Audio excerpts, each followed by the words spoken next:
because what I think is so hopeful is that recognition of shared humanity can happen while the conflict is still very much a conflict. Nothing has to have been resolved first for people to see and hear. Yeah, and it feels like huge and unsolvable and complicated. And then I'm listening, I'm thinking, this person just needs to know you care. This person just wants to be, our core needs just need to be met. And I can almost hear those core needs. I'm sure you have that ability as well. After just working with so many people, there's not that many core needs that people have for autonomy, to be acknowledged, to be recognized, and that's where like nonviolent communications comes from. So, conflict is a tragic expression of an unmet need. Well, what's the unmet need?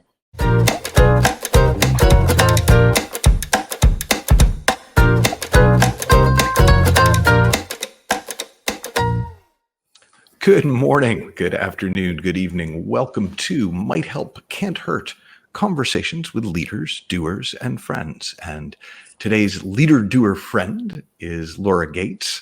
She is, I'm going to just read this bit because I know you, but I don't know this bit. So, an ICF PCC certified coach, EMCC certified in Europe, and currently preparing for ICF MCC certification. Let's see what other numbers are on here. EQ 360, MBTI, DISC, and Burke. I have a zillion credentials. We can just skip that part. Basically, she's the founder of Gates Group LLC, and a super connected corporate coach. And we met. And I was trying to remember what it was called. We met at a thing. In coaching thing. Coaching thing. Well, it was a bit of a mastermind to talk about the future of coaching. Right. And I think they called it something that like great coaches, so that our egos wouldn't be involved at all in the planning. Maybe master coaches. Yes, master coaches. But in Santa Fe. We met in Santa Fe. That's right. So what I sort of realized in our conversations and the conversations we have with some of the other people there is that while there are definitely a hell of a lot of different approaches to coaching, there's almost like a to my mind, see if this makes any sense to you, because I've never said it out loud before, that there's like an underlying theme that is consistent in certain coaches' work. And I felt that with you, even though we play different instruments and different notes around the theme. So it's almost like, the bass line or I wouldn't do anything about music to make this sound competent. But, there is this kind of consistent thread of, it's not just genuinely wanting to help people, but it's kind of genuinely wanting to help individuals in the context of creating a better world. Does that seem fair to you? I mean, that's my mission. Yeah. It's interesting because I've been doing a lot of coaching training during the pandemic, and I'm also training coaches and mentoring coaches in a program with Marsha Reynolds. If you've ever heard of her, she wrote a book called Coach the Person, Not the Problem. And that actually underlies what you're saying. I feel like people want to make a difference. Even people who, if you think about people who've been in corporate America, had very successful jobs, and left those jobs to go into coaching. And I keep telling them, it may not be the same thing as your corporate paycheck, but it's because of the mission. It's because, when I was a leader, the best part of leadership was coaching people and growing people and developing people and creating teams that are greater than the sums of their parts. And I think, I a little worry that the concept of human potential is overused, but I think that is a lot of what coaching is unlocking the human potential and the team's potential. Yeah. I always tell people, there's two sides of what I do. One side is, where are you getting in your own way and how do we get you out of your way? And then what are you really here for? What is your true potential and how do we unlock that and help you operationalize that in the world? So and I'm not sure we've ever actually talked about this. Do you think people have individual life purposes in the sense that when I hear you talking about unlocking potential, what's your potential? Is that a sort of a, I don't know, like unlocking extra abilities in a video game, or is it a more purposeful track? Well, I like your analogy. I think it's a little bit both. Like I believe we come in with some sort of clear mission, and then it gets kind of jumbled up, and then we have to go on this quest to sort of to unlock those levels. Yeah. And the unlocking can be failure. It can be divorce. It can be illness. It can be. This sounds like a great game. Where do I get it? But if you think about it, if you think about this quest that we're on, to most of the people I coach, they say, "Oh yeah, I need to work on this. I need to work on that," and then, and then it's kind of like, "And what am I doing anyway? And like, what's the purpose of this? And why am I doing this?" Yeah. And when we get down to the core layer, that's what people are asking. And this year, more than ever, this past year and a half, it is amazing. I was reading a study that I think was done by Microsoft, that more than 41% of the people they surveyed are looking at what's next. What's the next job? What's the next move? What's the next place? In my coaching, I've never seen anything like it, where so many people are asking, what's next? Where do I go? What do I do? Am I in the right place? Am I doing the right thing? Am I living in the right location? It's this huge unlocking of a self-reflection that didn't happen before this time. Yeah. Well, it's almost like the travelator stopped and everyone's looking around going, wait, like looking up from the phones or I was going to say newspapers, but that hasn't happened for a while. But like looking around going, wait, where am I? Because it's just so easy to just keep going when everything is just going. Exactly. Exactly. So with your clients, like we did a study in the 90s because I was doing a lot of corporate work back then. And we did follow-ups to kind of see how people got on in the groups that we were in. And one of the things that we found in the research that we did not share in our brochure at the time was that slightly over 50% of the people I worked with had left the companies that they were working with within a year of working with me. And I think it was that. Yeah. I think it was just that there was a pause, and there were and funnily enough, the companies that did notice it didn't mind, because they were the right people leaving. In other words, they were the people who weren't flowing with the work. They were the people where there were all sorts of conflicts. And it was just the conflicts that you have anytime you stick a square peg in a round hole. Right. You can do it, but it's not good for the peg and it's not good for the hole. And don't you wish we could have like open, transparent conversations like that in the workplace? I think it would be, if those people could go in and say, I just don't know if I'm the right fit. And can we figure out a way to like help me gracefully transition and help you find the right fit? But part of me thinks that'd be freaking terrifying. Wait, can you tell the truth now? Exactly. Instead of going around and going through all these channels. I used a phrase the last time we talked, and I can't remember if it was fierce conversations or something about that kind of very direct conversation. Mm-hmm. What's your way of talking? Because that is something you talk to clients about. Truth telling. Well, that's the generic. It's funny because there's so many, there's radical candor, fierce conversations, crucial conversations. And, I work with a lot of, it's interesting because I say that I work with teams in conflict and helping teams align, but conflict is almost not the right word. It's humans, humans get together and they don't always agree. They don't always understand each other. They don't always hear each other. And you take gender differences, cultural differences, when you work with global teams and people are from different countries, English is not their first, maybe even their second language.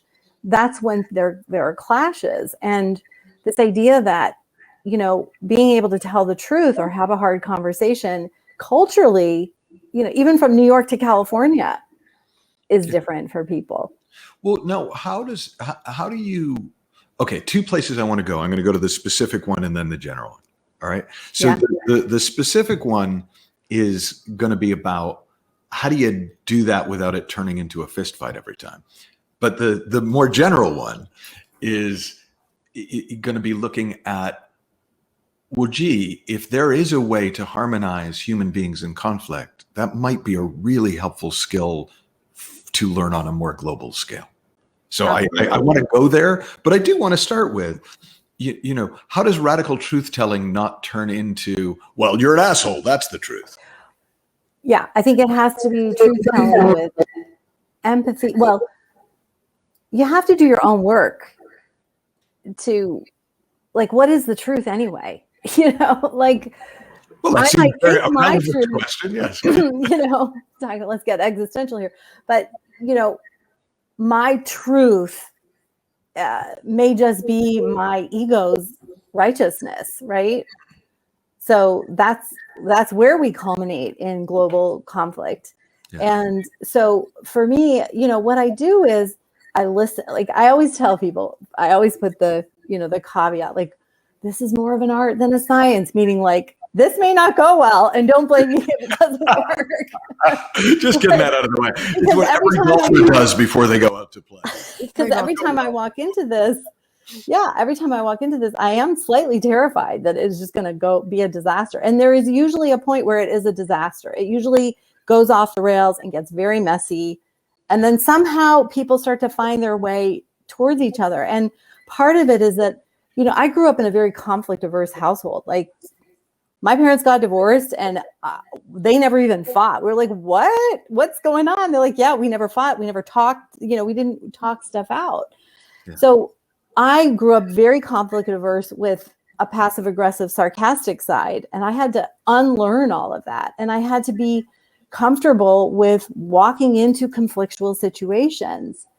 And the more I got comfortable with that, the more I made it comfortable for everybody else around me. Like, yeah, this is normal. People are going to have differences of opinions. They're going to have conflict. Let's normalize that. And then let's humanize each other. And the way I humanize them is I listen to one story and then I listen to the other story. And I start to understand where they're each coming from. And then I try to help them bridge that divide between each other of hearing the other person kind of translated through me sometimes, or me pulling out of them. Why don't you tell them, you know, how that incident was on your side? And it's funny because, I mean, as I'm saying this, I'm like, it sounds a little bit like therapy, but it, you know, that's therapy, right? Getting people to talk to each other, getting people to recognize their part in a situation, and making it safe to have hard conversations. So is there a difference in your mind between truth telling and honesty?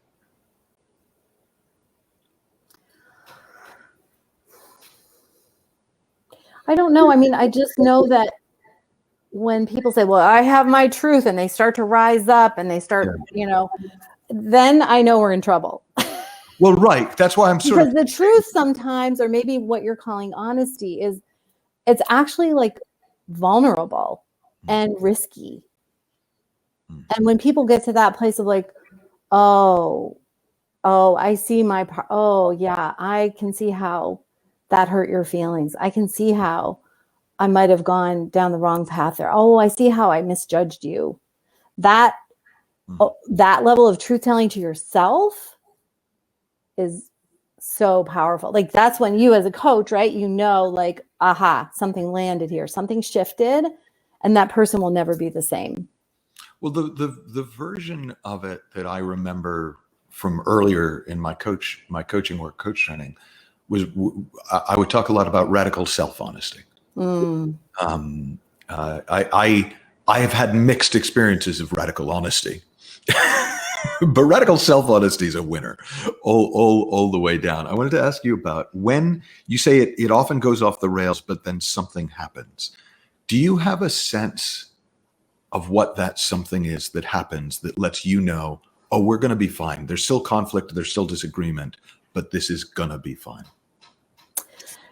Well, first of all, I want to say it doesn't always happen in the room with me or on the screen with me. And that's something I've really had to realize is we could leave a conversation very ugly and very raw and very messy. And then the next time we're together, something will have shifted. Yeah. And so that's me letting go of being the one that, you know, solves and fixes. And this is going to sound very California-like, but, you know, there is something that I sense. California. This is perfect. Something I understand it. Like, I don't know if you I'm sure you would understand this. Like, there's a shift in the energy that happens when the animosity dies down. So I don't know if it's a great question, because maybe I need to do a little more research on that, because I definitely sense like something has shifted.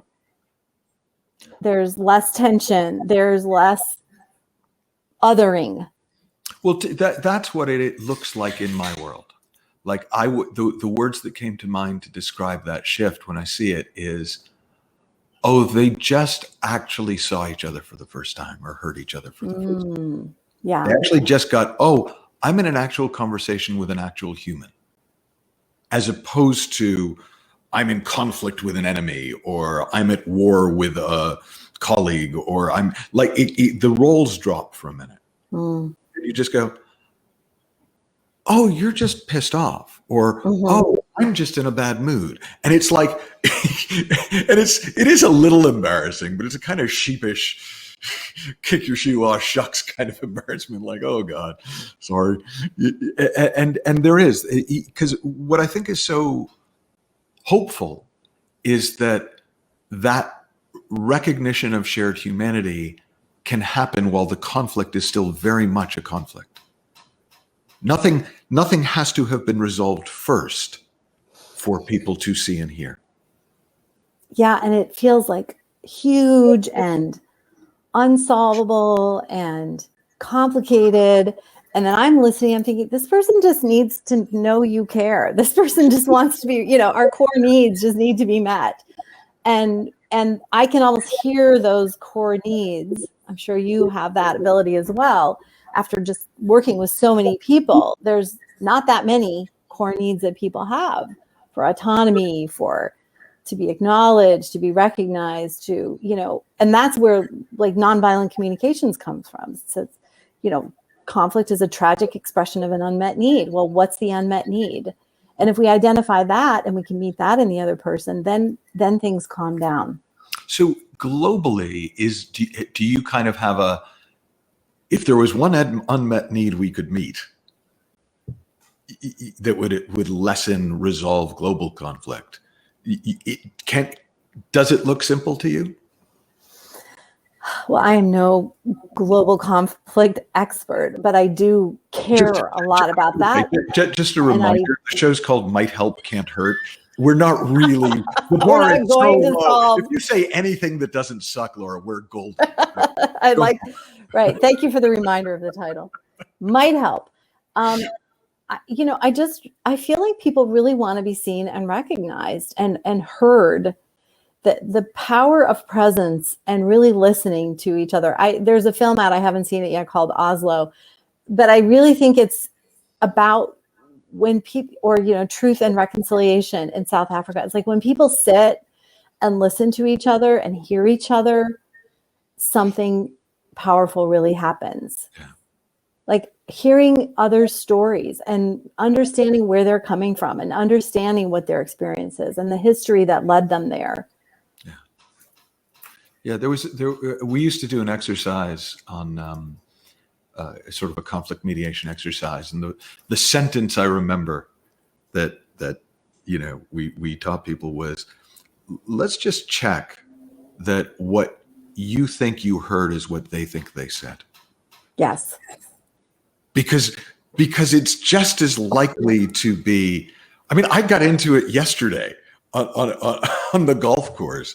We were standing up on a hill about to tee off, and this guy came out and waved to him, and he waved back, which we assumed meant he knew what was going on. And it just got out of hand. Suddenly he waves a bunch of other people over, and now there's like 8 kids and a bunch of grown-ups, and I'm not good enough at golf to know I'm not going to hit them. So I'm trying to kind of wave them off, and I do rather too loudly, given that there were children present, just turn to the guy I'm playing with and go, "What the hell?" Well, when we drove to and crossed, he was, "How dare you?" And what was the word he used? It wasn't curse, but it was like one of those really polite words for swearing. How dare you? And then he said, and I it's my show, I suppose I could say it, but he said, I mean, how could you just say, "What the F"? And I'm like, I didn't say that. But and I looked at my brother, I didn't say that, did I? But that happens. Yes. Like it used to happen with our kids where we would say no and they would say, stop yelling at me. And they heard it so differently. Yes. To what was said. And all I've got on that one is I've noticed that when people settle down, they hear better. Well, because we're bringing all our layers, all our history, all our context to the table. And I think that's what I recognize. Like, this is not just my coworker sitting in front of me. Yeah. This is my coworker who maybe just had to yell at their kids 5 minutes ago and take the dog to the vet who's not doing well and maybe had some trauma growing up that impacts their ability to be present. Yeah. And we bring all of those layers, not just the person who said, what the hell, right? Yeah. Who knows what that person has been through. Yeah. And so we have to kind of pierce those layers to say, wait a minute, who's this person in front of me? And what are they really saying? And what do they really need right now? And to your point, one of the things I say that I do is I slow down time. I say, okay, give me one example of where this started, or where, I worked with two co-founders of a company, and it was for a team challenge, but I could tell, this is what I do a lot. Like, I'll work with a team and I'll say, let me peel these two off for coffee this morning. So I peeled two off for coffee, and it was the two co-founders, because I could see that their lack of alignment was trickling down to the team. And I said, when, they're like, well, we're just kind of disengaged and disconnected, and I don't feel like we're really talking like we used to. And they'd known each other forever. And I said, when did this start? Like, when did you start to feel disconnected? And the one guy said, like, it was yesterday. And this often happens. He said, 3 years ago, we were at a meeting and I said, blah, blah, blah. And he went like this, and he shut me down. Didn't want to hear what I had to say. And I was like, okay, I'm done. And he was kind of half there since that time. And his partner had no idea. No idea. They never talked about it. He never went back to it. Yeah. So this happens all the time. We have these milestones, like shutting down, shutting down, shutting down, shutting you out. And we have no idea until it blows up. And someone like me comes in and says, what the heck is going on? And it's like, oh my God, I had no idea that was what's going on. So it's like slowing down and digging in and asking, like, kind of like a forensic diagnostic. This sounds strange, but do you think if people were less conflict averse, there'd be less conflict? Yes, absolutely. Say more, even though I'm the one who just said that, because that's what I'm hearing. Absolutely. Because what does conflict averse mean? Conflict averse means I am averse to conflict. We think in our minds it's going to blow up. It's going to get messy. Someone's going to yell. Someone's going to cry. Someone's going to break things. That's not usually what I see. I see two people disagreeing with each other. Right. And yeah, maybe some emotion, but I've never seen a fist fight in all my time working with people. And it's been a lot of years working with people. Which corporations are you in? So, so it's like when we say, like, I'm a conflict avoider, it's because we have this big idea in our head of, like, conflict is going to be hard. It's going to be messy. It's going to be, so we avoid saying the things that we need to say to actually avoid the conflict. And by avoiding, we actually create more conflict, because we're not going back to the truth telling. We're not speaking what's on the back of our mind. So often I'll say, what's on the back of your mind? What are you not saying? What are you thinking but not telling us? That's like when we talk about the elephant in the room, same thing. Like, what is the elephant in the room that no one's talking about? Because why are they not talking about it? Because they're avoiding a conflict. Right.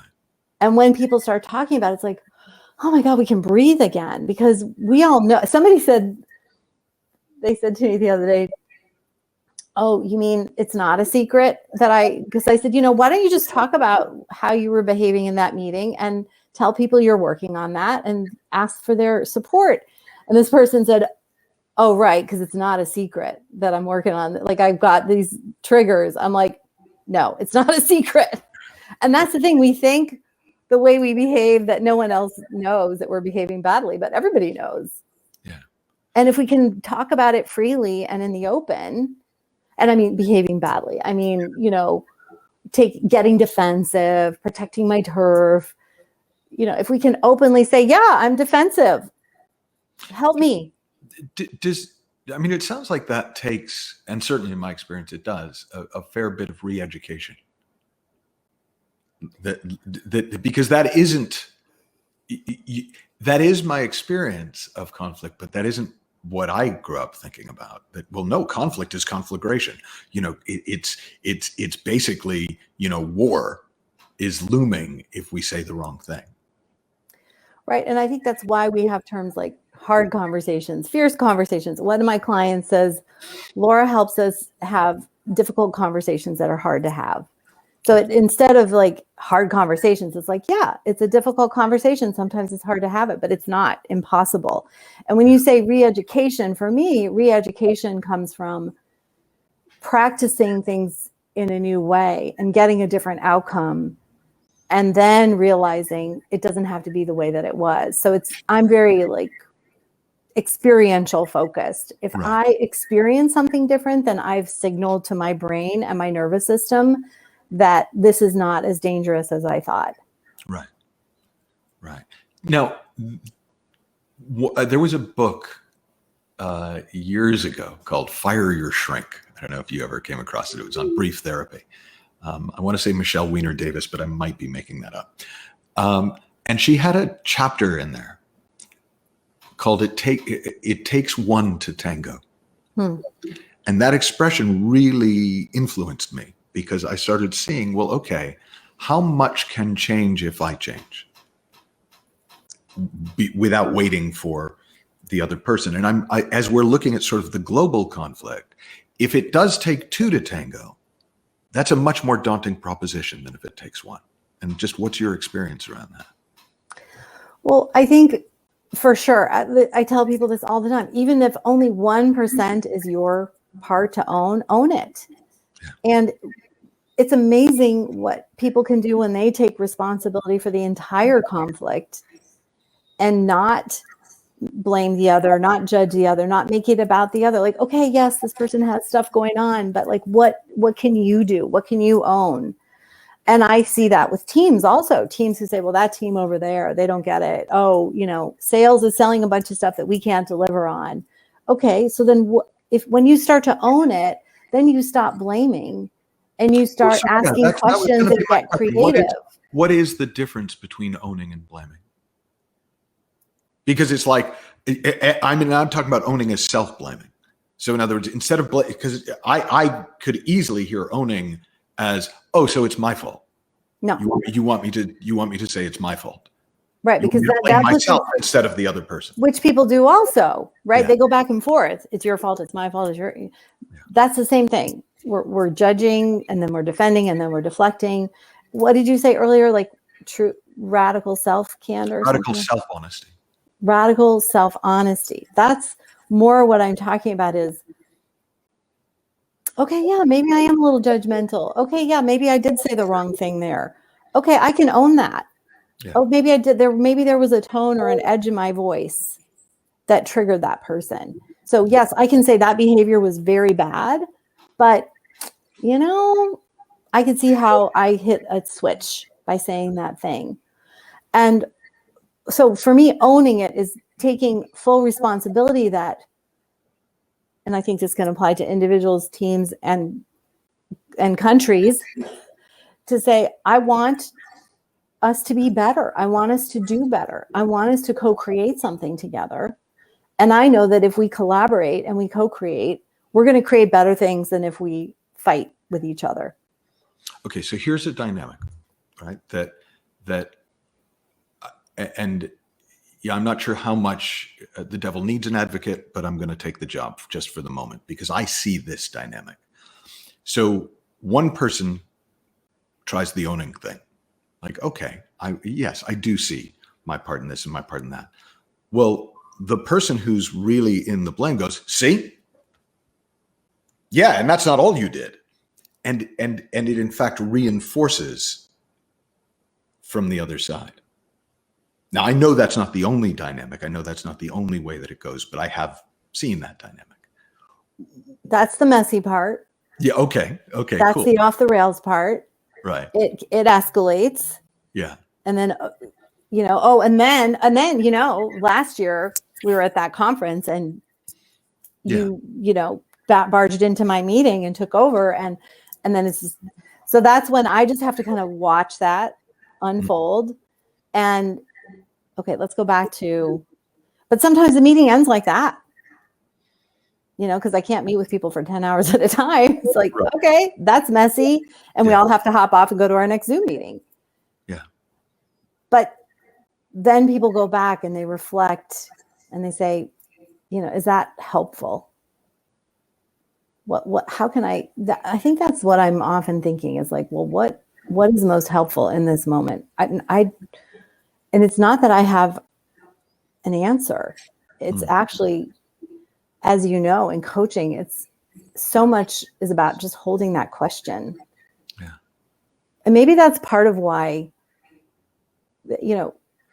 I don't have answers. I'm curious and asking questions and watching and listening and just looking for the places that we can unlock something. Okay. So best bet for, and I would expect this is something you've thought about. I'm not expecting you to have come up with the answer, but what's the best bet for moving beyond the sort of, national, political, racial, religious, global conflict? Like when it starts, you start expanding it out and going, man, there's a lot of disagreement in the world. Right? What's as best you've seen, kind of taking what you've seen doing this with corporations, what's the path to being able to have that kind of impact globally? One of my mentors was a Holocaust survivor, and she was very committed. The work that I did for many years with her was around that each person needs to work on their own ego and break down the us versus thems and the conflicts in their own lives, and that has a ripple effect. And we can't be, I'm constantly having to look in the mirror at myself, and I can't say one thing to clients and not behave in another way myself. And I make mistakes all the time.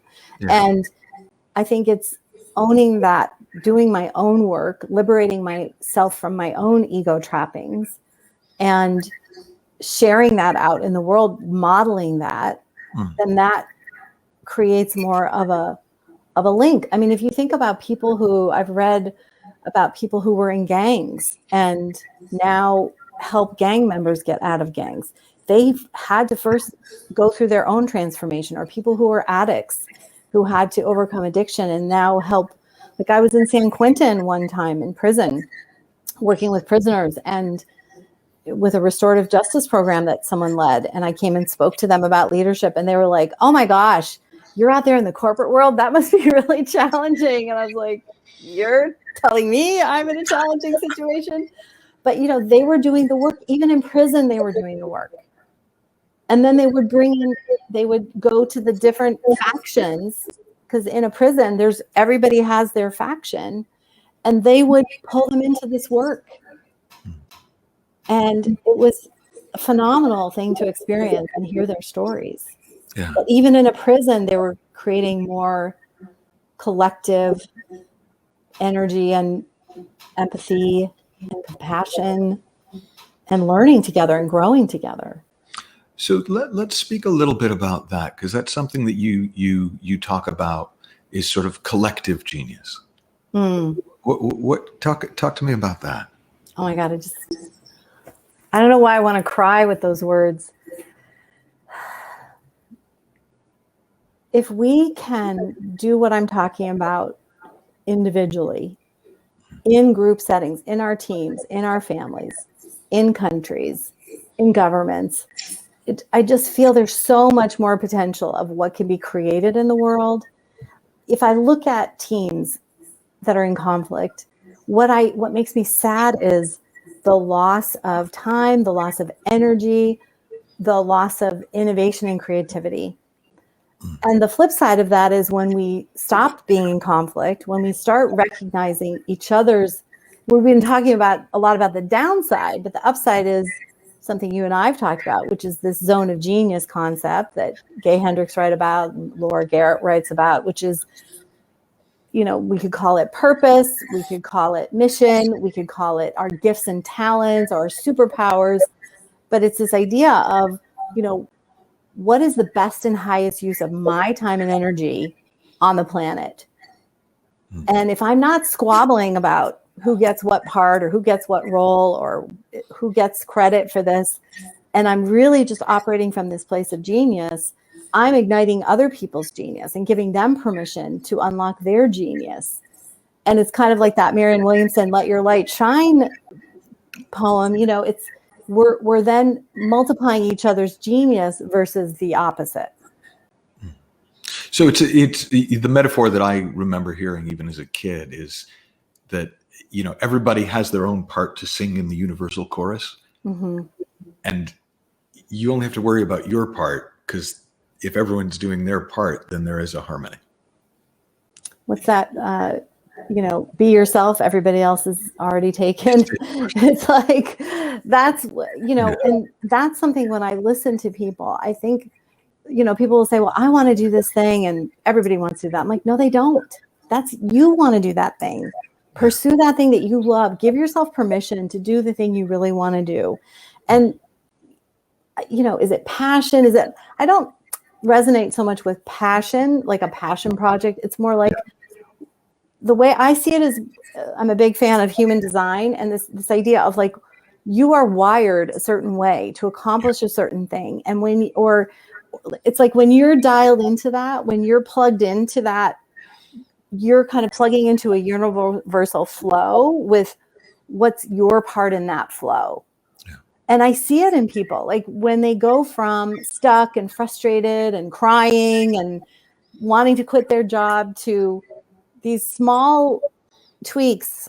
It doesn't have to be like, I'm going to quit my job and go to Tahiti and start a surf shop, right? It's, I want to work on a project like this. And then that opens up possibilities and that leads me in this direction. And the other thing I see is like, instead of scrambling after something of like, what's next and how do I get there? Just sit there and let it come to you. And it's amazing when you just give space to that and you let it come to you. It's amazing the opportunities that show up. Okay, so last question everybody gets. I have the temporary power to endow the title of Empress of the Universe with all the powers that entails on you. And basically what that means is whatever you decree shall come to pass. What's your first decree as Empress of the Universe? Something around everyone's, in the Maslow's hierarchy of needs, there's something about that first layer. I think if that first layer were met of food, clothing, and shelter, all of these conflicts would disappear. Interesting. That's very cool. Ooh, I think that might be one of my new favorite answers to that question. Thank you, Laura. It has been a delight. And we will share some links so people can find you and learn more. I love chatting with you. Thank you so much. Thanks, everybody. Bye. I really hope you enjoyed today's show. You can learn more at michaelneal.org. Please go over to iTunes to subscribe and rate the podcast. Until next time, have fun, learn heaps, and I'll talk with you soon.